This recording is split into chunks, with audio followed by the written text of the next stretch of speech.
Every week, the Payne family cuts straight to the real financial story. The one question, Bob, everyone's asking is, are we in an artificial intelligence bubble? You've been through boom and bust. What do you think? No hype, no myths. Just what actually matters to your money. Does feel very similar to what we experienced in the 90s. Where are we, though? Are we in 1995, 1997, 1999? Listen to the Pain Points of Wealth on the Red Apple Podcast Network. The Red Apple Media Podcast Network presents This is Protecting America. Now, here's Emmy-winning journalist Rita Cosby. Welcome to another edition of Protecting America. I'm Rita Cosby. So what overt and often covert activities are foreign governments doing to undermine our country? Well, our guest today has done some very extensive investigations into these efforts and exposes them in his blockbuster new book. The book is called The Invisible Coup: How American Elites and Foreign Powers Use Immigration as a Weapon. And it's written by the great best-selling author. He's also the president of the Government Accountability Institute, the great Peter Schweizer. Peter, it's so great to have you here. Great to be with you, Rita. Thanks so much for having me. What do you think are some of the biggest examples, the most egregious ones, of what outside influences are trying to do to really subvert America? Well, I would start with two specific cases. One would be China. The other one would be Mexico. China has really mastered using mass migration as subversion. So what do I mean? Well, the Supreme Court is taking up the case of birthright citizenship, this idea that if you happen to be in the United States and you give birth to a child, even though you're not in the United States legally, that your child will be given U.S. citizenship. They're taking up that case. And our federal government has no idea how often this occurs and under what conditions it occurs. The fact is that the Chinese government has looked at this, and they say that just their own countrymen, who, by the way, they have encouraged to do this over the years, just their own countrymen have done it in astronomical numbers. They say that over the last 13 years, every year, roughly 100,000 Chinese babies are born in the United States. They are then brought back to China. They're U.S. citizens because they're born here. They're raised in China in CCP schools. And then when they turn 18, Rita, they're going to be able to vote. They're going to be able to give to political campaigns. They're going to be able to apply for sensitive government jobs. It is intentional by the Chinese government, and it represents a massive threat to us because let's remember the 2016 election, Donald Trump won by 80,000 votes. We're talking about more than 1 million, and this wave is going to start hitting in the next couple of years. The other example I would give is Mexico. The strategy is different, but the effects, I think, are very powerful. Mexico, of course, borders us, and there are tens of millions of Mexicans that have snuck across the border and come into the United States over the decade. This is something that's encouraged by the Mexican government. They see it not only as a way of getting currency, remittances sent back, but more importantly, they see this as a political force that they can use to their advantage. And they have a network of more than 50 consulates who, as I document in the book, are engaged in political activities, namely helping Democrats beat Republicans because they don't like Republicans' immigration policies and other policy towards Mexico. And the second thing that they're doing is they're actually organizing some of these violent anti-ICE protests and immigration protests that we've seen across the country, which is something that foreign diplomats are not supposed to do. So those are a couple of examples. A lot of immigration is not random. It's organized and it's steered by foreign entities who see it as a weapon to deploy against us. You know, it's incredible. I wanted to start where you talked about with China, because you talk about this whole sort of indoctrination process. Yeah. How extensive? What does the CCP do, and how organized is it? Are they targeting people after the fact, or they're saying, no, go over there, have the baby? It's a whole. Is it like clockwork in the Chinese regime? It's a great question. They started actually in 2011. running articles in the People's Daily. They're the main paper of the Chinese Communist Party. And the article literally describes how you, as a Chinese national, have a constitutional right in the United States to bring your pregnant wife or girlfriend over to the United States, give birth, and your child will be given U.S. citizenship. So the government was actually encouraging this, primarily among the elites. A lot of the people that are having babies here from China, these are not dissidents. These are military officers. These are intelligence officers, members of the propaganda apparatus. We found one senior military officer who has 3 children, all of whom are U.S. citizens, even though this senior military officer is executing and carrying out possible military planning that would be targeting the United States. So it's organized by the Chinese government. They allow these services to be openly advertised. There's an additional problem that we don't even know the extent of, and that is the problem of surrogacy. So in the one case, you're bringing your pregnant wife or girlfriend over. She's giving birth. They get the citizen. You go back to China. In this instance of surrogacy, you have a wealthy, powerful Chinese men who are taking their sperm and they are impregnating surrogate mothers in the United States who are called carriers, and they're paid $50,000 to carry the child until birth. And again, this child's being born in the United States. The biological mother in this case is American. These children are immediately sent back to China, and we have no idea how many are doing this. But again, it's openly advertised in China. And what we do know is just in Southern California, we have found 107 Chinese-owned surrogacy companies that do this very thing. So it's a very, very troubling and concerning problem. Every week, the Payne family cuts straight to the real financial story. The one question, Bob, everyone's asking is, are we in an artificial intelligence bubble? You've been through boom and bust. What do you think? No hype, no myths. Just what actually matters to your money. Does feel very similar to what we experienced in the 90s. Where are we, though? Are we in 1995, 1997, 1999? Listen to the Pain Points of Wealth on the Red Apple Podcast Network. And you think about also how many Chinese, there's been so many stories you think about in the last few years, Peter Schweizer, of Chinese buying land right near military facilities, U.S. military facilities. We think of the Chinese spy balloon. So there are a lot of these other activities, right, that they are clearly doing. Seeds, I guess, right? Remember, there's been some toxic, dangerous seeds sent to, quote, Chinese researchers right in Michigan.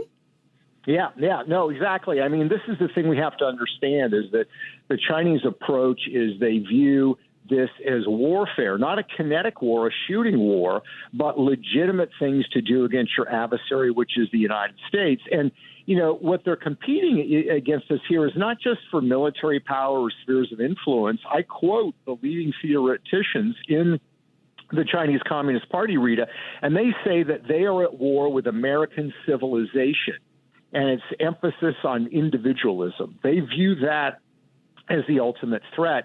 And they've weaponized our immigration system in other ways. We have an EB-5 program where if you invest $1 million in the United States, you create some jobs, you can get permanent resident status. This was a visa program started in the 1990s. As I point out in the book, the person most responsible for getting this law passed turned out later was outed as a Chinese spy. So this is a visa program designed by a Chinese spy. It's now dominated by the Chinese. 90% of the visas granted through this program go to Chinese nationals, and yet they get permanent resident status. They invest here, but they remain in China. So why do they want permanent resident status, Rita? It's because if you have permanent resident status in the United States, whether you live here or not, you can legally make campaign donations to political candidates. And they do that to the tune of tens of millions of dollars. So we literally have money legally, courtesy of this visa program started by a Chinese spy. They can donate tens of millions of dollars legally to political campaigns, and those donations break roughly 80-20 Democrat to Republican. Wow, that is stunning. And what are the other names? And you've explored this person. Talk about this guy, Singham. He's an American with these ties. He's over in China. Explain who he is and his history and what he is doing in America. So Roy Singham, self-described Maoist, was born and lived in Michigan, started a company called ThoughtWorks, sold it to a investment firm. Very interesting. The investment firm is partly owned by the Chinese government sovereign wealth fund, even though it's based in London. But he basically made about $1 billion off of that deal. What did he do? Did he settle into Florida or California? No, he moved to Beijing, China. And this self-described Maoist is doing what? He is now funding radical Antifa-type groups inside the United States. We've been able to trace more than $100 million that he has done so far over the last 5 to 6 years. He's friends with CCP propagandists. He's attended senior CCP events. And he is part of this China effort to effectively destabilize the United States politically. And as I talk in the book, the Chinese consulates, like the Mexican consulate I've mentioned, are also engaged in political activities.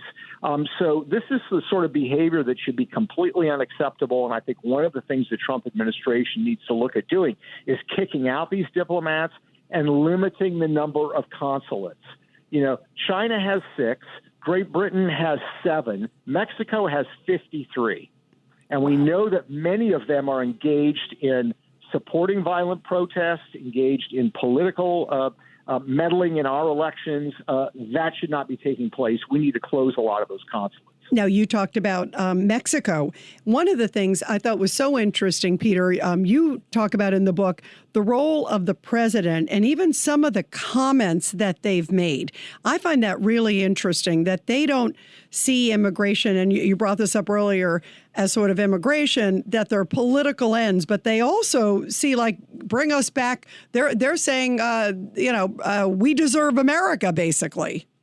Yeah, this was shocking to me because I didn't expect, A, that they would say these things, or B, that they would be as open about it. But there are dozens of quotes in the book where senior Mexican officials are saying that mass migration from Mexico and Latin America is a means by which Mexico can reconquer or reconquista territories that they lost from the United States in the 19th century. It seems almost like this ridiculous fantasy, and yet there you have senior advisors to the current president, Sheinbaum, saying it. You see the previous president, AMLO, saying it. You see prominent Mexican senators, some of the most powerful senators in their Senate, saying it openly. And they name the states: California, Texas, New Mexico, Arizona, Colorado, Utah, Wyoming, Texas. They view those as territories that belong to Mexico, and they may not think that they're literally going to become Mexican states, but they already talk openly about how they are able to exert some level of sovereignty inside the United States because of this mass migration and because of the activities that they are undertaking politically to engage in. How many American leaders do you believe, whether it's on both sides of the aisle, Peter, like how much you think that they are aware of what's going on and how many are turning a blind eye? I mean, you look at even the case of Minneapolis with the fraud and all the things that are going where the money, the allegation is that at least some of it went to Boko Haram, the big terror group over there in Somalia. How much do you, and look, to me, it looks very fishy with Tim Walz. He says he didn't do anything wrong. We'll see where it goes. But you look at all this. How many do you think there are leaders who are fully aware of what's going on and turning a blind eye? Well, there's clearly ignorance in Washington. That's always the problem, as we know. They just don't focus on the serious things. But I think to the point you make, there is political advantage that a lot of politicians have gained from looking the other way and allowing this mass migration to take place and allowing its political manifestations to occur. What's interesting about the situation with Somalia in Minneapolis and a lot of these other fraud cases is, as I quote in the book, there are Islamist imams inside the United States who have actually been encouraging this behavior. They describe that ripping off these social welfare programs in the United States are a legitimate tax that non-Muslims should be paying to Muslims. And they describe it that explicitly. So they try to wrap this in the context of some kind of a religious duty that Muslims should engage in. That, to me, is just an example of what we're talking about. The fraud is not just something that sort of happens, oh, well, these people kind of decided to do it. The political activism that we're seeing in the streets of Minneapolis with these violent protests, it's not just random. There are individuals and there are political networks from overseas that are ginning this stuff up. It's a form of warfare. There's a Mexican official in the book that I quote. His name is Alejandro Robles. He served in the Mexican Chamber of Deputies, their parliament. He's the head of international political operations for Morena, the ruling party in Mexico. And he describes in 2025 how he was crisscrossing the United States, organizing the militancy. That's his words, organizing militants for the purpose of creating a permanent resistance inside the United States. This is not some, crazy literature professor at Cal Berkeley. These are Mexican government officials that are going around the United States trying to sow this kind of conflict. And one of the things, Peter Schweizer, too, that you also uncover, we're heading into midterm elections, and the stakes couldn't be higher. It's obviously for control of the House. How much do you think even some of this sort of partnership, if you will, or turning a blind eye, if you will, at all costs, how much more do you think we're going to see that because it is such an important political year? Well, it's a great question. Look, one of the things we know is that these foreign governments are putting their thumb on the scale. This is, I think, one of the most shocking things in the book. We uncovered a meeting that took place in Oklahoma City in May of 2024, presidential election year, obviously. And the meeting was held at the Mexican consulate in Oklahoma City. They pulled together diplomats from the consulates from Los Angeles to Orlando, Florida, and everything in between. There were officials that came from the Mexican foreign ministry. The foreign minister of Mexico even addressed the meeting by video. The other group of people that were there with consular officials included activists, primarily Democratic Party activists. And what they discussed, Rita, was how they had turned California from red to blue, how they had turned Arizona from red to blue, and they were discussing how are we going to stop Trump. This is not what diplomats are supposed to be doing. So their thumb is on the scale, and as we approach midterm elections, unless we take, I think, strong action in shutting down some of these consulates, we can expect more of this foreign interference in our elections. And as far as I'm concerned, it should be completely and totally unacceptable. Yeah, it should be. And everybody should care about it. All Americans working together on it. Peter, I know that this is even just the tip of the iceberg because you have such a great investigative reporting. What you've already shared is blockbuster. And I just want to encourage everybody to get this awesome book. Nobody does investigations, especially those that deal with Homeland Security and safety of all Americans than you, Peter Schweizer. And the book is The Invisible Coup, How American Elites and Foreign Powers Use Immigration as a Weapon. And I encourage everybody to be sure to subscribe and share to this awesome podcast. Boy, this has been revealing and eye-opening on so many levels, Peter. And thank you for educating all of this and waking up America about a very important issue. Thank you, Peter. And everybody, Thanks I'll be back soon with another great edition of Protecting America. And of course, you can catch me every weeknight, 10 p.m. to midnight on the legendary WABC Radio. This is Rita Cosby, and thanks for all you do to protect America.